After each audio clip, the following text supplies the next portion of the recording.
আসসালামু আলাইকুম। ভবিষ্যতের খামারের পক্ষ থেকে আপনাদের সবাইকে সালাম। আসসালামু আলাইকুম।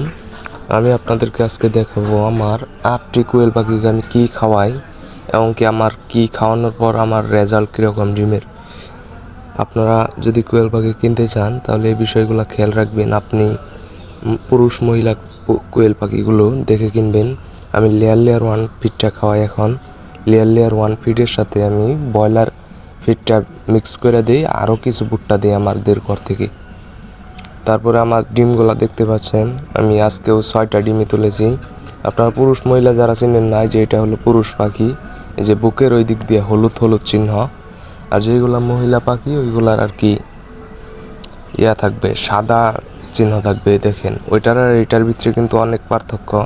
আপনারা যারা চিনেন না, ভালোভাবে চিনে তারপরে পাখি কিনবেন। আর আমি আজকেও 6টা ডিম পেয়েছি আমার 6টা পাখি থেকে।